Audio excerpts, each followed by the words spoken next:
Hello friends, तो अभी तक हमने फाइल हैंडलिंग पे 3 वीडियो अपलोड कर चुके हैं। तो मेक श्योर कि आप वो तीनों वीडियो ज़रूर देख लें ताकि आपको ये वाला वीडियो समझ में आए। अगर आपने वो तीनों वीडियोस नहीं देखे हैं यार, तो ये वीडियो मत देखना, नहीं तो आपको समझ में नहीं आएगा और आप डिसलाइक कर दोगे तो मुझे भी डीमोटिवेट करेगा वो चीज़ें। ओके, तो मैं आपसे यही कहूँगा यार कि आप सारे पार्ट्स देखो। तो 3 पार्ट आ चुके हैं इसके, आप वो तीनों पार्ट पहले देख लो फिर इसको आओ। ओके, तो चलिए हम लोग आज पढ़ने वाले हैं कि हम लोग किस तरह से फाइल से डेटा को रीड करेंगे। ओके, तो रीडिंग करने के लिए जैसा हमने पहले क्लास में बताया था कि मुझे इफ स्ट्रीम क्लास का ऑब्जेक्ट चाहिए, है ना। और इस पर हम लोग डिटेल बातें की थी। तो हम लोग यहाँ पर ऑफ स्ट्रीम क्लास का ऑब्जेक्ट नहीं, इफ स्ट्रीम क्लास का ऑब्जेक्ट बनाएंगे और इसका नाम लेट से हम लोग एफ इन रख ले रहे हैं। ठीक है, अब हम लोग क्या करेंगे, एफ इन ऑब्जेक्ट का यूज करके हम लोग ओपन फंक्शन को कॉल करेंगे।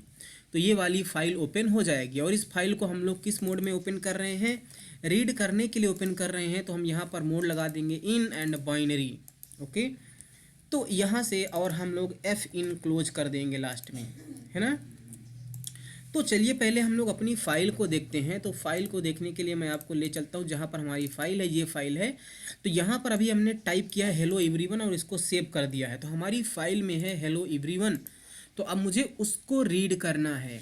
अब हमारे पास यार सिंपल ऑब्जेक्ट है ना। रीड करने के लिए जैसे आपको अगर कीबोर्ड से डेटा को रीड करना होता है तो आप लिखते हैं सी इन एक्स एंड ऑफकोर्स एक्स को आपको डिक्लेयर करना पड़ेगा। आप लिखते हैं इंट एक्स। तो एक्स में जो भी वैल्यू हम कीबोर्ड से इनपुट करते हैं वो डेटा हमारे इस एक्स में चला जाता है। तो सी इन का यूज़ करके हम लोग कीबोर्ड से डेटा को रीड कर पाते हैं, क्योंकि जो सी इन है वो हमारे कीबोर्ड से एसोसिएटेड है। उसी तरह से अगर हमें फाइल से डेटा को रीड करना है तो हम लोगों ने इफ स्ट्रीम क्लास का ऑब्जेक्ट बनाया और अपनी इस फाइल को एफ इन ऑब्जेक्ट के साथ में एसोसिएट कर दिया। तो अगर मैं एफ इन ऑब्जेक्ट का यूज करके रीड करूं, रीड करने के लिए वही हम लोग एक्सट्रैक्शन ऑपरेटर लगाएंगे जैसे यहाँ पर लगाते थे, है ना, है कि नहीं। तो हमने लिखा एफ इन और अब मुझे क्या करना है, डेटा को रीड करना है। तो कैसे रीड करेंगे, हाँ। तो जैसे यहाँ पर आपने वेरिएबल का नाम लिखा उसी तरह से यहाँ पर भी आपको वेरिएबल का नाम लिखना पड़ेगा। तो हम लोग जो फाइल रीड कर रहे हैं उसमें कैरेक्टर्स हैं, तो हमें क्या करना पड़ेगा, एक कैर टाइप का वेरिएबल बनाना पड़ेगा। तो लेट से मैं बना लेता हूँ सी एच और मैं लिख दूंगा F in extraction operator C H. तो क्या होगा, हमारी फाइल का जो पहला कैरेक्टर होगा वो सी एच में आ जाएगा और अगर सी एच में आ गया तो हम लोग इसको सी आउट लगा के अपने कंसोल पर प्रिंट कर सकते हैं। समझ में बात आई, है ना। ये जो है ये ओवरलोडिंग का कमाल है ना। आपने ऑपरेटर ओवरलोडिंग पढ़ी, हमने आपको ऑपरेटर ओवरलोडिंग बहुत अच्छे से पढ़ाया है। यहाँ पर ये इसको आप एक्सप्लेन कर सकते हो। आप क्या कहोगे कि सी इन ने ऑपरेटर इसको कॉल किया, इसमें एक्स एज एन आर्गूमेंट पास हुआ। अगर आपने ऑपरेटर ओवरलोडिंग पढ़ी है तो आपको ये समझ में आना चाहिए चीज़ें। उसी तरह से यहाँ पर भी हो रहा है कि एफ इन ऑब्जेक्ट ने ऑपरेटर इसको कॉल किया, उसमें सी एच को पास कर दिया। खैर यहाँ पर यार हम उसकी बात नहीं करेंगे।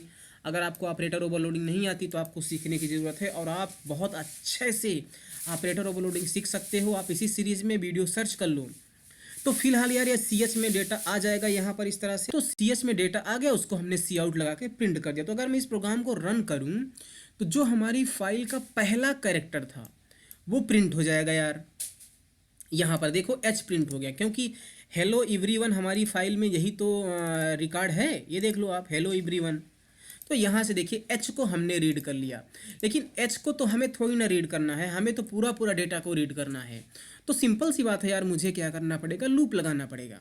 तो मैं इस सी एच को यहाँ पर नहीं, मैं क्या करता हूँ, मैं एक लूप लगाता हूँ, लूप लगाऊंगा और इस लूप के अंदर मैं क्या करूँगा, मैं सी एच को प्रिंट करूँगा और जो रीडिंग वाला स्टेप है इसके अंदर मैं कर दूँगा सी एच इस तरह से। तो जो डेटा हमने रीड किया उसको हमने प्रिंट कर दिया और एफ इन ने फिर से दूसरा डेटा को रीड किया। देखिए जब मैं एफ इन का यूज़ करके एक्सट्रैक्शन ऑपरेटर कॉल करके सी एच उसमें बार बार से इस तरह करूँगा तो वो एक एक रिकॉर्ड रीड करेगा, सी एच में रखता जाएगा और यहाँ से प्रिंट हो जाता जाएगा। लेकिन यहाँ पर मुझे कंडीशन क्या लिखनी है, तो मुझे तब तक डेटा को रीड करना है जब तक कि हमारा फाइल का इंड ना हो जाए। फाइल का इंड हो गया ये मुझे कैसे पता चलेगा? तो उसके लिए मुझे प्री डिफाइंड फंक्शन दिया गया है।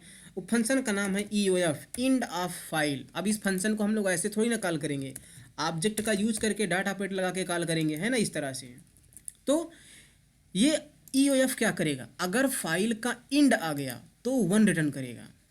अगर फाइल का इंड आ गया तो 1 रिटर्न करेगा, नहीं तो 0 रिटर्न करेगा। तो अगर 1 आ रहा है तब मुझे बाहर आना है, तो मैं इसको देखो नॉट लगा दूंगा, है ना, क्योंकि जब तक फाइल का इंड नहीं आएगा तो ये 0 रिटर्न करेगा, और 0 होगा तो उसको मैं ट्रू बना दूंगा। तो ये सब चलता रहेगा चलता रहेगा चलता रहेगा। जैसे ही इंड ऑफ फाइल आएगा तो ये 1 रिटर्न करेगा, और 1 का नॉट 0 हो जाएगा, तो लूप की कंडीशन फॉल्स हो जाएगी, हम लोग बाहर आ जाएंगे। तो आप देखना कि हमारा ये जो है वो सारे रिकॉर्ड्स को प्रिंट करके दे देगा। हाँ, यहाँ पर हेलो एवरीवन प्रिंट तो हुआ, लेकिन जो हेलो और एवरीवन के बीच में स्पेस है वो प्रिंट नहीं हुआ। इसका मतलब कि जो ये हमने डेटा को रीड किया ये एक्सट्रैक्शन ऑपरेटर का यूज़ करके, इसने स्पेस को रीड ही नहीं किया। अगर स्पेस को रीड करके CH में रखा होता तो यहाँ से हम प्रिंट कर रहे हैं, यहाँ से हम प्रिंट कर रहे हैं तो स्पेस प्रिंट होता, है ना। इसका मतलब जो ये इंसर्शन जो एक्सट्रैक्शन ऑपरेटर है ये स्पेस को रीड नहीं कर रहा है। वो कुछ कहानियाँ होती, मतलब कैसे क्यों नहीं रीड कर रहा है, वो डिलीमीटर मानता है, डेटा को सेपरेट करने वाला, है ना। जैसे इन दोनों रिकॉर्ड को ये स्पेस क्या है, सेपरेट कर रहा है, तो उन चीज़ों को ये जो एक्सट्रैक्शन ऑपरेटर है ये रीड नहीं करेगा। लेकिन अगर मुझे स्पेस प्रिंट करना है तो यार मेरे पास कुछ और मेथड हो सकते हैं कि डेटा, अगर मुझे स्पेस को प्रिंट करना है तो मुझे स्पेस को रीड करना पड़ेगा। लेकिन जो ये इंसर्शन एक्सट्रैक्शन ऑपरेटर है ये स्पेस को रीड नहीं करता। तो रीडिंग करने के लिए मैं इस क्या करूँगा, मैं इस एक्सट्रैक्शन ऑपरेटर को यूज नहीं करूँगा, मैं कुछ और यूज कर सकता हूँ। हमारे पास एक होता है गेट फंक्शन, तो मैं गेट फंक्शन को यूज़ कर सकता हूँ। fin.get, हमने गेट फंक्शन को यूज़ कर लिया। तो गेट फंक्शन क्या करेगा, डेटा को रीड करेगा और उसे रिटर्न करेगा, और अगर रिटर्न कर रहा है तो मुझे उसको CH में क्या करना पड़ेगा, स्टोर करना पड़ेगा इस तरह से। तो ये लाइन मुझे लिखने की ज़रूरत नहीं है ना। और जो भी CH में डेटा आएगा वो यहाँ से प्रिंट होगा, और यहाँ पर भी मैं गेट लगा के क्या करूँगा, रीड परफॉर्म करूँगा इस तरह से। तो अगर ध्यान रखना, अगर आप एक्सट्रैक्शन ऑपरेटर का यूज़ कर रहे हैं डेटा को रीड करने के लिए तो वो स्पेस को रीड नहीं करेगा, तो आप गेट का यूज़ कर लीजिए। बहुत सारे हमारे पास फंक्शन अवेलेबल हैं जिनका भी यूज़ करना। देखिए यहाँ पर स्पेस आ रहा है ना। तो ये होता है, इस तरह से हम लोग डेटा को क्या करते हैं, डेटा को रीड करते हैं। अब अगर हम डेटा को जब रीड कर रहे हैं तो ये रीड कर किस तरह से होता है, चलिए उसको भी हम लोग समझते हैं। तो रीडिंग करने के लिए ना हमारे पास एक होता है गेट पॉइंटर, है ना। लास्ट वीडियो में हमने पुट पॉइंटर के बारे में सीखा था। एक होता है गेट पॉइंटर। गेट पॉइंटर क्या करता है, जिस भी कैरेक्टर को पॉइंट कर रहा है वही कैरेक्टर रीड किया जाएगा। समझ में आपको बात आ रही है? देखिए मैं क्या कह रहा हूँ कि जैसे मान लीजिए हमारे पास ये फाइल है,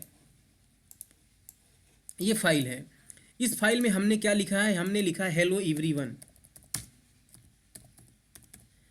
ओके, इस तरह से हेलो एवरीवन लिखा है। अब अपर या लोअर केस में अब मत सोचना इसको। तो जो गेट पॉइंटर होगा वो शुरू में H को पॉइंट कर रहा है। शुरू में किसको पॉइंट कर रहा है, वो H को पॉइंट कर रहा है। इसलिए जब मैंने पहली बार गेट का यूज़ करके वैल्यू को रीड किया तो उसने H को दे दिया। अब जैसे ही H को रीड कर चुका तो जो गेट पॉइंटर है ये है हमारा गेट पॉइंटर G। तो गेट पॉइंटर क्या करेगा, अगली वाली वैल्यू को पॉइंट करेगा, तो फिर ई रीड हो जाएगा। ई रीड होने के बाद गेट पॉइंटर ऑटोमेटिकली शिफ्ट होके इस तरह से एल को पॉइंट करेगा। जब एल भी रीड हो जाएगा तो फिर से ये आगे बढ़ के सेकेंड वाले एल को इस तरह से पॉइंट करेगा। तो इस तरह से गेट पॉइंटर आगे बढ़ता जाता है और हमारी वैल्यू की रीडिंग हो जाती है, कैरेक्टर्स की रीडिंग हो जाती है। तो अभी देखिए हमने इसको रीड नहीं किया है।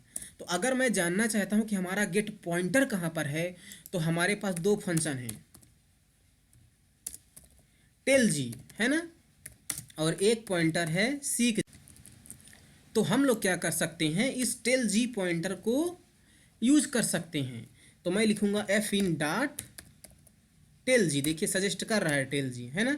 तो ये क्या करेगा, जो हमारा गेट पॉइंटर है उसकी लोकेशन को हमें रिटर्न करेगा। तो मैं यहाँ पर लिख देता हूँ लेट से पोजीशन, है ना। तो इसमें क्या आ जाएगा, अभी अगर मैं इसको प्रिंट करूँ यहाँ पर सी आउट,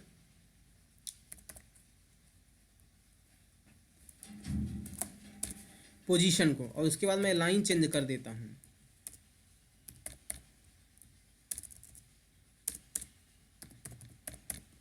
इंडल। तो अभी ये 0 प्रिंट करेगा, है ना। और 0 प्रिंट करने के बाद मैं एक बार क्या करता हूँ, एक कैरेक्टर को रीड करने के बाद मैं फिर से इसको यूज कर लेता हूँ। तो एक कैरेक्टर को रीड करने के बाद जो हमारा गेट पॉइंटर है वो एक आगे बढ़ जाएगा, है ना। और यहाँ पर भी हम रीड कर रहे हैं तो वो आगे बढ़ता ही जाएगा। तो मैं बस आपको दिखाने के लिए कि हमारा जो गेट पॉइंटर है वो मूव करता है। तो देखिए पहले वो 0 को पॉइंट कर रहा था जब हमने यहाँ पर प्रिंट किया था, फिर हमने एक कैरेक्टर को रीड कर लिया और उसके बाद फिर से हमने पोजीशन को फाइंड करने की कोशिश की, तो फिर से पोजीशन क्या होगी, 1 हो गई, है ना। और उसके बाद तो अगर हम वैल्यू यहाँ प्रिंट करके फिर से रीड करते ही जा रहे हैं तो ये हमारा करता जाएगा इस तरह से, है ना। अगर मैं इसी चीज़ को यहाँ से कॉपी कर लूँ, पहले मैं इस प्रोग्राम को रन करता हूँ और यहाँ पर मैं लगा दूँ यहाँ पर, तो आप देखना कि हर एक, देखना कि आप जो हमारा जो गेट पॉइंटर है वो एक एक कैरेक्टर को भी प्रिंट करेगा और आगे भी बढ़ता रहेगा। देख लीजिए यहाँ पर 1 2 प्रिंट हुआ है, फिर एच को रीड किया, 2 प्रिंट किया, क्योंकि एच को रीड कर लिया तो वो आगे बढ़ जाएगा, है ना। फिर इसी तरह से देखिए सबके साथ प्रिंट कर करके उसने प्रिंट किया है ना। इसको मैं समझाने वाला नहीं हूँ कैसे क्या काम करा, आई होप कि आपको समझ में आ गया होगा। अब मान लो मैं एक काम करता हूँ, मैं अब इन सबको हटा रहा हूँ, ओके। तो आपको समझ में आया कि ठीक है, जो टेल जी होगा वो हमें गेट की पोजीशन देगा, मतलब जो गेट पॉइंटर है उसकी पोजीशन देगा। मान लीजिए मैं एक काम करता हूँ कि अभी मैं इस वाइल को भी हटा देता हूँ, इस तरह से मैं इसको वाइल को भी हटा रहा हूँ। तो अभी हमने क्या किया, एक कैरेक्टर को रीड किया, एक कैरेक्टर को प्रिंट कर दिया। मैं क्या करता हूँ, मैं एक बार और इसको कॉपी करके पेस्ट करता हूँ। तो हमने अभी 2 कैरेक्टर को रीड किया और 2 कैरेक्टर को प्रिंट किया। तो अभी जो हमारा पॉइंटर होगा वो कौन सी वाली लोकेशन को पॉइंट कर रहा होगा, आप बता सकते हो। एच ई को रीड कर लिया, है ना। एच ई को रीड कर लिया तो अभी हमारा एल को पॉइंट कर रहा है कि नहीं। आप एक बार क्या काम करिए, आप इसको एक बार कॉपी करके यहाँ पर और पेस्ट कर दीजिए, तो आपको लोकेशन बता देगा। वो एल को पॉइंट कर रहा है ना, यानी कि 2 को पॉइंट कर रहा है, सेकंड इंडेक्स पर है। अब मैं क्या चाहता हूँ कि जो अभी हमारा यहाँ पर दूसरे पॉइंटर पर अगर हमारा गेट पॉइंटर पॉइंट कर रहा है तो जो रीडिंग होगी वो दूसरे वाले ही इंडेक्स से होगी, यानी कि अगर मैं इसके बाद रीड करूँ तो ये एल रीड होगा, ये वाला एल रीड होगा, है ना। मैं ये नहीं चाहता, मैं चाहता हूँ कि मैंने 2 कैरेक्टर को रीड कर लिया, अब मैं फिर से एच को रीड करूँ। अगर मुझे फिर से एच को रीड करना है तो जो गेट पॉइंटर इस समय एल को पॉइंट कर रहा है इसको मुझे चेंज करके 0 पर करना पड़ेगा, है ना। और अगर मैं गेट पॉइंटर की लोकेशन को चेंज करना चाहता हूँ तो मैं यूज करूँगा सीक जी फंक्शन को। तो मैं यहाँ पर लिखूँगा एफ इन डॉट सीक जी, है ना। और इसमें मैं क्या पास कर दूंगा, 0, क्योंकि मुझे शुरू में जाना है। इस तरह से मुझे शुरू में जाना है, और शुरू में जाने के बाद मैं क्या काम करता हूँ कि मैं इसको यहाँ पर नहीं, यहाँ पर पेस्ट कर देता हूँ इस तरह से। और पेस्ट करने के बाद जो वैल्यू है उसको मैं रीड करके फिर से यहाँ पर प्रिंट करता हूँ, है ना। तो क्या हमने किया, इसको मैं हटा देता हूँ, ओके।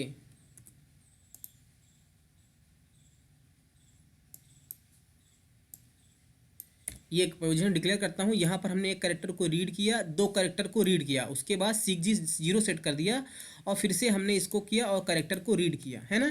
तो एच प्रिंट होगा, एच ई एच, इस तरह से प्रिंट होना चाहिए, है ना। देखो एच ई एच प्रिंट हो रहा है, क्योंकि एच ई प्रिंट होने के जब एच ई प्रिंट हुआ यानी कि ये दोनों काम चला, तो हमारा जो गेट पॉइंटर है वो सेकंड लोकेशन को पॉइंट कर रहा है, लेकिन हमने इसको सेट कर दिया 0 वाले लोकेशन पर। तो जब यहाँ पर हमने करंट पोजीशन की तो वो 0 आ गया, है ना। तो 2 कैरेक्टर एच ई प्रिंट हुआ उसके बाद हमारा ये 0 सेट हो गया, इसलिए यहाँ पर 0 प्रिंट कर दिया और उसके बाद फिर से उसने h को रीड किया है। तो इस तरह से आप सीक जी फंक्शन का यूज करके जो गेट पॉइंटर है उसकी लोकेशन को चेंज कर सकते हो, और टेल जी फंक्शन का यूज करके जो गेट पॉइंटर है उसकी लोकेशन को आप टेंड कर सकते हो। एंड अगेन जैसे हमने लास्ट वीडियो में बताया था कि यहाँ पर आपने 0 लिख दिया, 0 पर चला गया, उसी तरह से हमें क्या होते हैं, कुछ कांस्टेंट मिले होते हैं इस तरह से ios_base, और यहाँ पर देख लीजिए बिगिनिंग, अगर आपको बिगिनिंग जाना है तो आप बिगिनिंग पास कर दो, है ना। बिगिनिंग से अगर आपको मान लीजिए 1 इंडेक्स पर जाना है इस तरह से, तो अभी आप बता सकते हैं कि इसका आउटपुट क्या होगा। मैं इस पोजीशन को पहले हटा दे रहा हूँ। हाँ, पहले क्या प्रिंट होगा, HE प्रिंट होगा, फिर उसके बाद बिगिनिंग से एक आगे चला गया यानी कि E पर चले गए, तो यहाँ पर भी प्रिंट होगा E, है ना। ओके, तो क्या प्रिंट होना चाहिए, पहले HE प्रिंट होगा और फिर हमने पीछे कर दिया एक, तो ये E फिर से प्रिंट कर दिया। तो इस तरह से आई होप समझ में आया होगा। जैसे यहाँ पर हमें ये मिला है यार, उसी तरह से करंट के लिए भी है ios_base डबल कॉलन, करंट के लिए है ios_base डबल कॉलन, इंड के लिए है। तो जैसे भी आप जाना चाहें, अगर करंट पोजीशन से आप आगे जाना चाहते हैं तो यहाँ पर प्लस में वैल्यू देंगे और यहाँ पर करंट लिखेंगे। अगर आप करंट पोजीशन से जो गेट पॉइंटर है उसे करंट पे पीछे जाना चाहते हैं तो यहाँ पर आप निगेटिव वैल्यू देंगे, है ना। हमें बिगिनिंग से एक पोजीशन आगे जाना था इसलिए हमने बिगिनिंग लिखा और एक लिखा, तो एक पोजीशन आगे चले जाएंगे, है ना।